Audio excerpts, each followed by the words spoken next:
Grupo Espírita Portal do Consolador, Juiz de Fora, Minas Gerais. Siga Portal do Consolador nas redes sociais, YouTube, Instagram e Facebook, divulgando a mensagem do bem.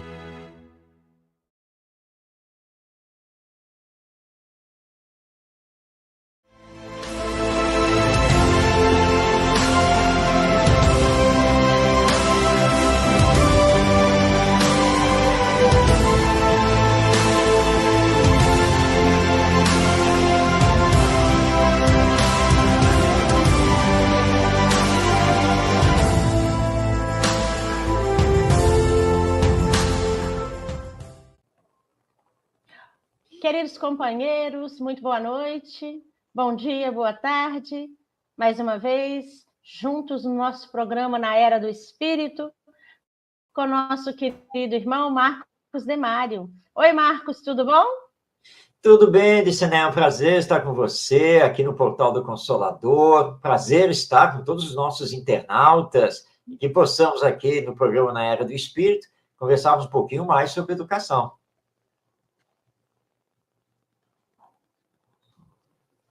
Isso mesmo. E hoje o Marcos vai falar para a gente sobre a educação integral do espírito. Nós vamos aí, todos numa confortável, serenando nossos pensamentos, vamos refletir e receber as mensagens que nos serão enviadas e que possamos também aproveitar essas bênçãos que nos são trazidas através desse programa, desses momentos, e deixar que essa luz envolva o nosso lar, nos envolva os nossos corações. Pedimos que o nosso irmão seja envolvido, inspirado pela espiritualidade benfeitora deste momento. E que todos nós possamos abrir o nosso coração e a nossa mente e estar à disposição dessa espiritualidade para captarmos melhor estes ensinamentos. Que essas coisas a Deus. Então, eu vou passar a palavra para o nosso irmão, Marcos Demário. Marcos, por favor, fique à vontade. Obrigado, Dicené.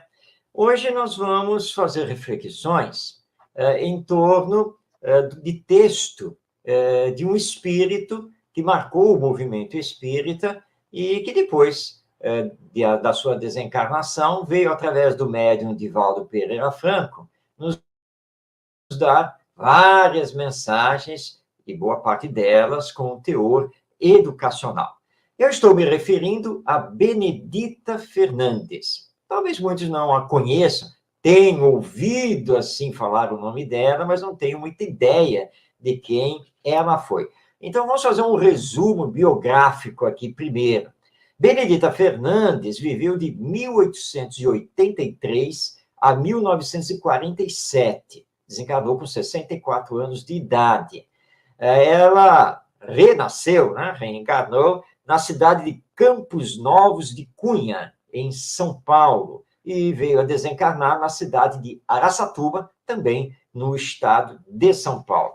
A Benedita Fernandes chegou ao espiritismo graças a uma obsessão. É isso mesmo, a uma obsessão e das mais fortes. Ela foi abandonada pela família, por amigos, peregrinou por algumas cidades no interior do estado de São Paulo e foi classificada como louca, alienada mental naquela época. Em Penápolis, ela foi presa, porque na época não se sabia muito bem o que fazer com uma pessoa obsediada. E lá ela acabou sendo presa. E só que na cadeia da cidade, tanto o delegado e outra pessoa eram espíritas, já conheciam a realidade espiritual e começaram a tratá-la com passes, orações, e a Benedita Fernandes acabou se livrando dessa obsessão e abraçou o espiritismo. De Penápolis, ela vai para Araçatuba, onde ela vai fixar residência. Ela passa, então, a residir em Araçatuba. E tem um detalhe aqui nessa história. Benedita Fernandes era negra. Viveu entre o final do século XIX e a primeira metade do século XX. E se hoje nós temos problema de preconceitos e racismo, né, imagine-se naquela época. Mas ela batalhou, e lá em Araçatuba, ela vai fundar a Associação das Senhoras Cristãs. Essa associação manteve uma casa da criança e um asilo. Posteriormente, esse asilo foi transformado num sanatório psiquiátrico espírita, precursor dos hospitais psiquiátricos. A Benedita Fernandes desenvolveu, então, a sua mediunidade, e ela foi fundadora e presidente da União Espírita Regional da Noroeste Paulista, que vai ser o órgão de unificação do movimento espírita nas dos hospitais psiquiátricos espíritas. Mas na criança, ou seja, ela também trabalhou nesse campo da educação.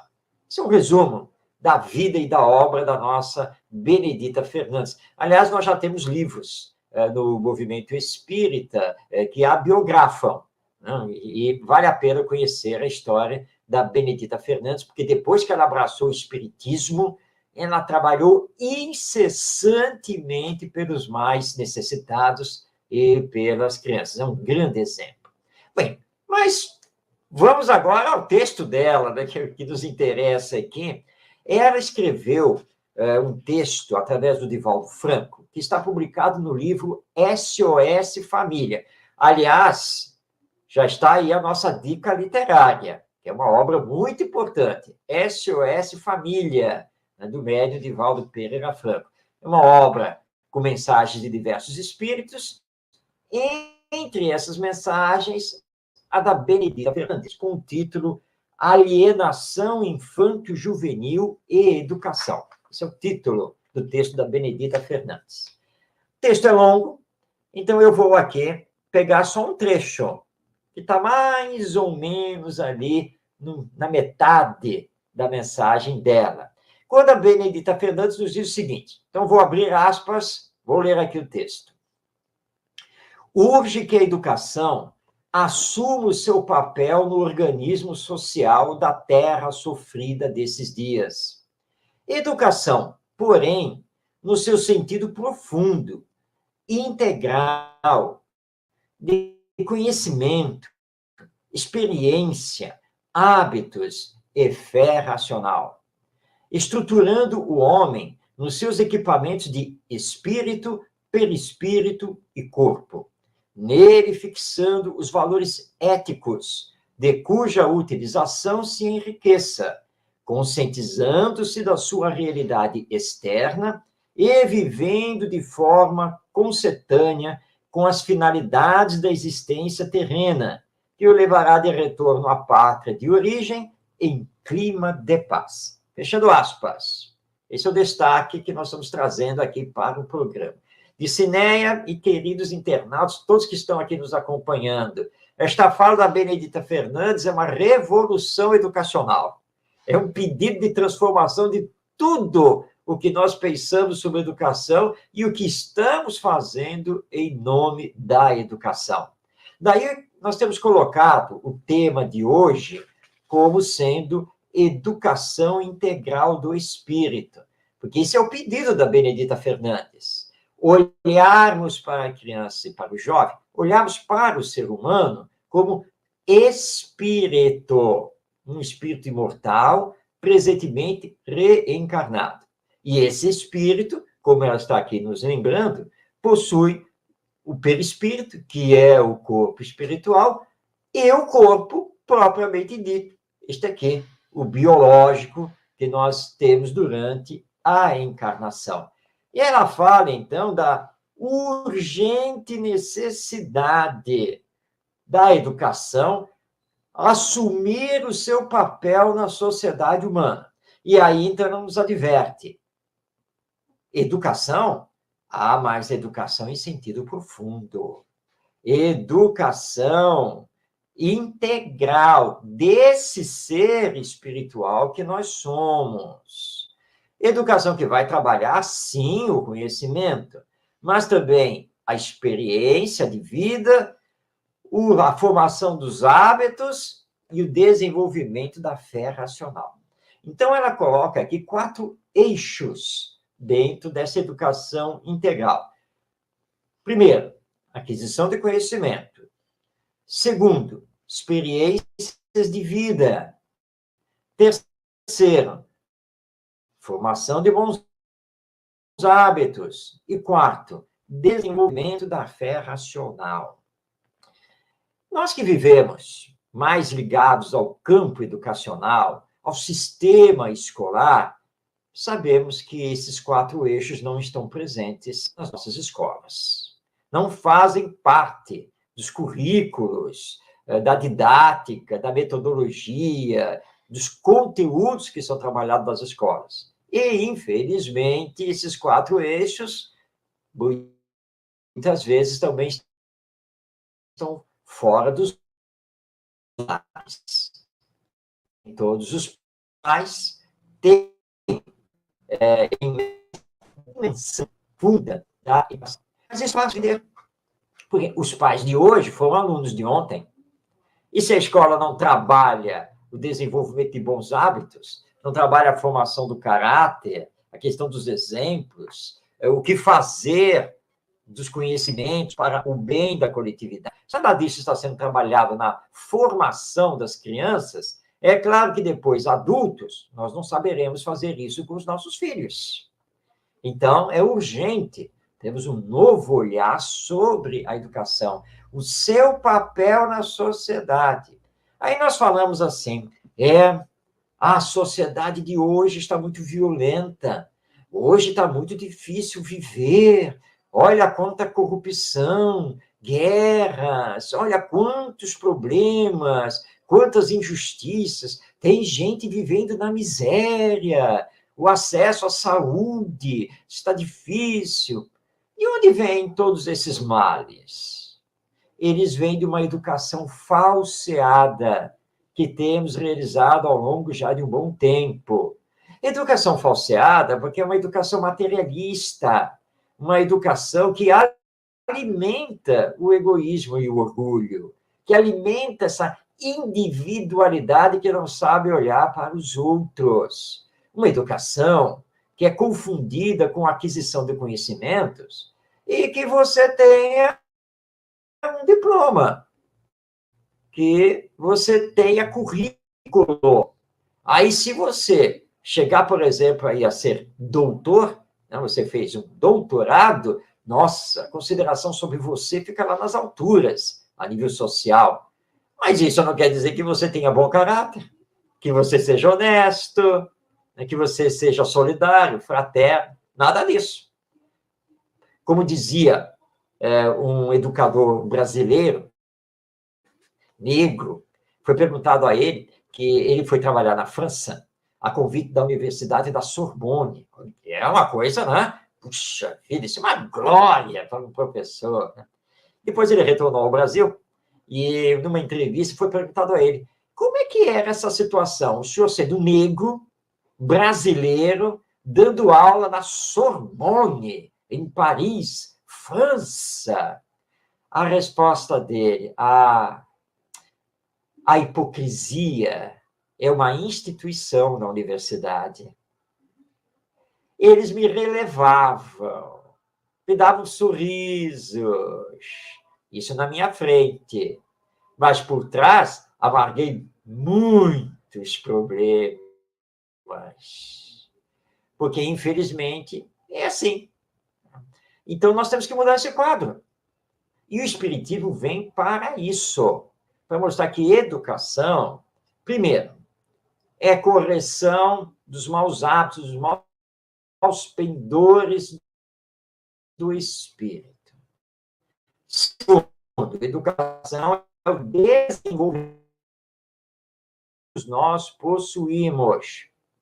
Terceiro, educação é formação de bons hábitos. E, finalmente, quarto, educação é formação do caráter. Temos um trabalho imenso a fazer com relação a colocar a educação no seu verdadeiro caminho, para que possamos começar a transformar a humanidade, esta nossa sociedade. Tudo depende da educação. Lembrando aqui Paulo Freire, esse grande educador brasileiro, que não era espírita, mas ele tem uma frase que merece a nossa reflexão. Se a educação não pode, por ela, sozinha, resolver tudo, nós temos que compreender que a solução para ele tem razão. Só essa transição, a renovação, passa pela educação. E não estamos falando aqui apenas pelo que se faz na escola. Nós estamos falando aqui também da família. A família é o grande instituto educacional da humanidade. Então, a Benedita Fernandes, que você olhar do ponto de vista fundo e sobre o ser integral, espírito que nós somos, destinados à perfeição. E ela vai nos lembrar aqui que a educação precisa fixar em nós os valores éticos. Isso é muito importante. Que valores são esses? Bondade, fidelidade, solidariedade, e aí, é claro, caridade, e assim por diante. Esses são os valores éticos, que muitos educadores preferem chamar de valores humanos. Não tem problema. Né? Certa vez, teve uma professora que quis brigar comigo, discutir comigo, porque eu falei em valores éticos, valores morais, e ela não gostou nem um pouco disso, que achou que eu estava entrando para o campo da religião, que eu devia falar valores humanos. E eu disse, olha, valores humanos, não estamos falando da mesma coisa. E o fato de eu falar assim, valores morais, necessariamente eu não estou falando aqui de religião, eu não estou falando de valores religiosos, se bem que até poderia falar, porque aí ligaria com religiosidade, que está acima de uma doutrina religiosa. Que nós estamos aqui numa discussão vazia, estéril, por causa de palavras. O nosso entendimento é o mesmo. Claro que nós precisamos trabalhar valores humanos, ou éticos, ou morais. Essa deve ser a prioridade da educação. Agora, o nome que nós vamos dar a isso, aí pouco importa, desde que nós nos entendamos o que estamos fazendo e estejamos vendo que essa deve ser a prioridade. Porque ele pode ser um expert nisso e naquilo. Aí faz curso técnico, vai para a universidade, se forma nisso, se forma naquilo, ele faz pós-graduação, ele faz mestrado, ele faz doutorado, vira PhD, etc. Mas se não tiver bom caráter, só vai fazer o mal para o mundo, para os seres humanos. Então, é isso. E é o que a nossa Benedita Fernandes está falando aqui. Valores éticos, fixar valores éticos. Para isso, nós precisamos trabalhar com essa nova geração a empatia. Eles precisam aprender a saber se colocar no lugar do outro e sentir o outro. A maioria não sabe fazer isso e passa batido por todas as questões coletivas. E dá de ombros, né? Dá de ombros. Tá nem aí. Eu lembro, um querido amigo, ele tinha 2 filhos, um de 19 e outro de 21 anos. E o de 19 não estava nem aí com a vida, com coisa nenhuma. E certa vez ele se envolveu num pega, né, com o carro, durante a madrugada, bateu, destruiu o carro, foi uma confusão. E então esse meu amigo disse assim, pois é, Depois que eu resolvi tudo, ele foi parar na delegacia de polícia, não, foi uma confusão. Mas tudo resolvido, consegui levá-lo para casa, tá? E em casa, fui conversar com ele melhor, né? Sabe o que ele me disse? Ele nem me deixou falar. Olhou assim para mim, ô velho, esquenta não, tá? Amanhã compra outro carro para mim. Ele tinha destruído o carro. Aí eu olhei para esse meu amigo e disse, e você vai fazer o quê? Pois é, eu estou aqui pensando, eu não sei, porque ele vai me jogar na cara se eu não der o carro para ele, que o irmão, de 21 anos, tem carro. Vem cá, é o primeiro carro que ele destrói? Não, esse já foi o segundo. Ah, é o segundo carro que ele destruiu. Não está nem aí com coisa nenhuma. Olha, não dê o carro para ele, não. Mas diga a ele que se ele batalhar, se esforçar, trabalhar, afinal de contas já tem 19 anos, ele poderá, ele mesmo adquirir o carro, e que você até poderá ajudar, desde que ele tenha esse mérito. Eu estou pensando, ainda não sei o que eu vou fazer. Está vendo esse ano? Né? Ele destruiu o terceiro carro. Porque esse pai deu o carro. Né? Ah, coitado do meu filho, né? Ele vai ficar sem carro. Deu o carro para ele. E ele, de novo, destruiu o carro. Né? E o problema não é destruir o carro. É que na destruição do carro ele envolveu outras pessoas, outras famílias, levou gente para o hospital, né? Respondendo processos. Olha a falha da educação. Então, a Benedita Fernandes, neste texto, está nos chamando a atenção. Eduque dando valores éticos, morais aos seus filhos.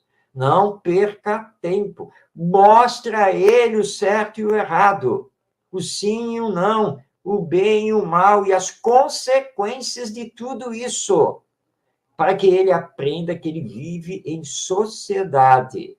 Ele vive com os outros. Nós somos seres interdependentes. E que aquilo que ele for e fizer aqui nessa encarnação, ele vai responder no depois da morte. Porque a vida continua. E essa é a doutrina. O problema não é só o aqui e agora. É o que vem depois. Porque no aqui e agora você pode escapar da justiça humana. Não é? Se você tiver dinheiro, então, status social, porque essa é a nossa, né? A vida, com a morte, né? Vai levar tudo, acaba tudo, pelo menos eu gozei a vida e fiz tudo o que eu quis. Equívoco? Não, não é nada disso. Quem foi que disse que a morte é o fim de tudo? Não é. Porque Deus não nos deixa impunes. Nós vamos ter que arcar com as consequências de tudo que fomos, de tudo que fizemos. E se aqui na Terra nós conseguimos viver no bem bom o tempo todo, né? No mundo espiritual, desse nosso retorno, vamos ter que responder. Porque a nossa consciência estará culpada e teremos que responder perante a lei divina pelo que fizemos. Agora, uma parte dessa responsabilidade será debitada junto aos pais, que não cumpriram o seu papel educacional, que não trabalharam o desenvolvimento moral desse espírito. E, em parte, o débito será debitado também dos professores que ele teve, que não quiseram saber da parte moral. Eu estou aqui só para ensinar matemática, viu, Diciné? Eu estou aqui só para ensinar matemática. O resto não é comigo. Não tem nada a ver com o caráter dos meus alunos. O que eles fazem ou deixam de fazer dentro da escola e por aí não é problema meu. Dentro da escola, isso é problema dos inspetores, da coordenação pedagógica e da direção. Eu compareço aqui para dar minha aula. Eu cumpro a minha obrigação. Se eles não aprendem, não é problema meu. Tá? Por acaso, eu disse, né? Por acaso eu sou o pai deles? Eu sou a mãe deles? Não. Então, esse professor, essa professora, vai responder da lei divina. Ser professor, tem que ser educador. Tem que se preocupar, sim, com esses espíritos e trabalhar em conjunto com os pais. Escola e família. Família e escola. Bem, todas essas reflexões em cima de um trechinho, foi só um parágrafo que eu li aqui do texto da Benedita Fernandes com o título Alienação Infanto-Juvenil e Educação. Recomendo a você que está nos acompanhando a leitura completa do texto da Benedita Fernandes, que se encontra no livro SOS Família, psicografia do médium Divaldo Pereira Franco. E não esqueçamos que somos espíritos imortais reencarnados. E precisamos ter esse olhar para transformar a nossa educação e ela cumprir o seu papel na humanidade. Então, de Ciné, eram essas as nossas reflexões.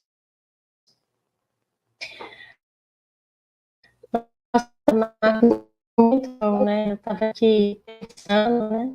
Como é que faz tanto para a gente? Eu imagino a mensagem toda. Eu sempre anoto, que depois eu vou ler, né? Procuro e leio, porque é bom a gente ver na íntegra também, né? Porque você vê o quão importante esse trecho nos mostra, né? Que nós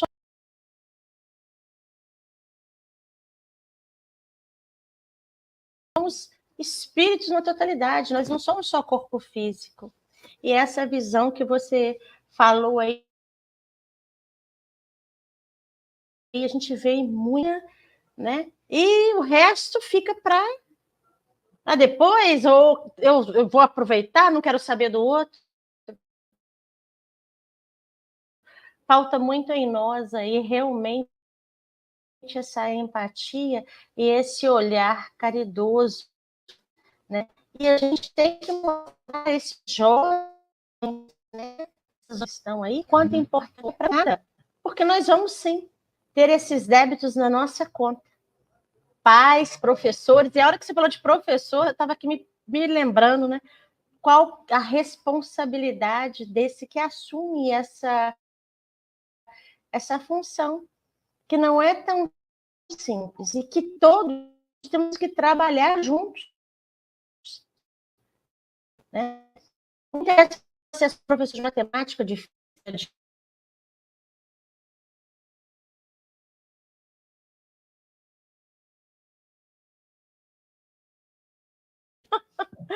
Marcos, muito bom, né? Muito bom esse momento, muito bom essas reflexões.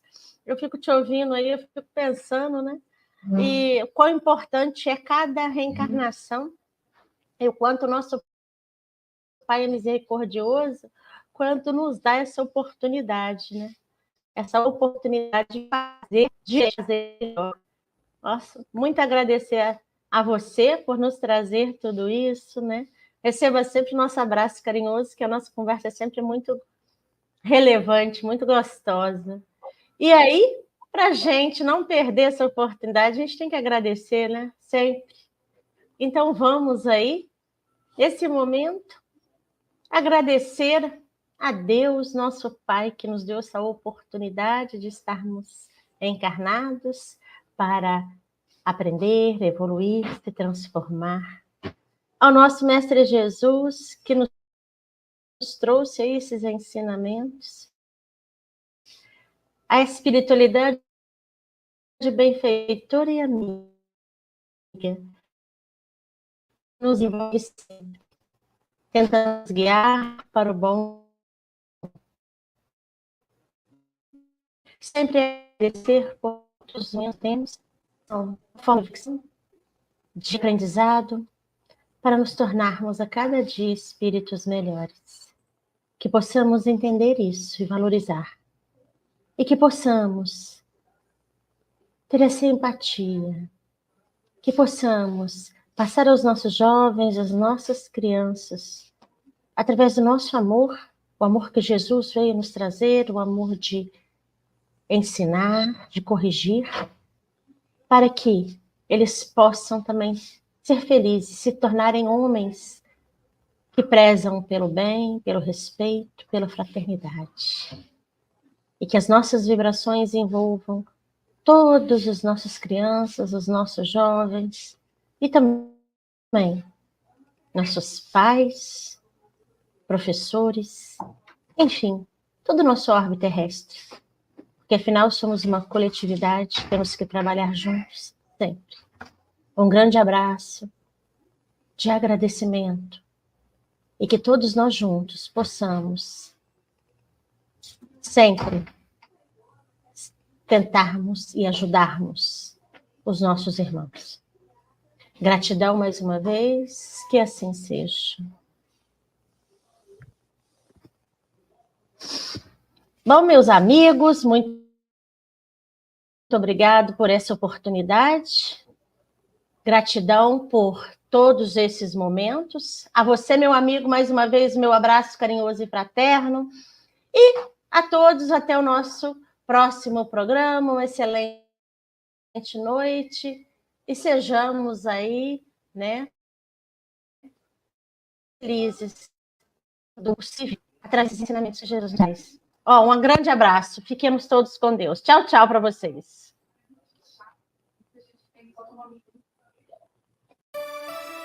Portal do Consolador, divulgando a mensagem do bem.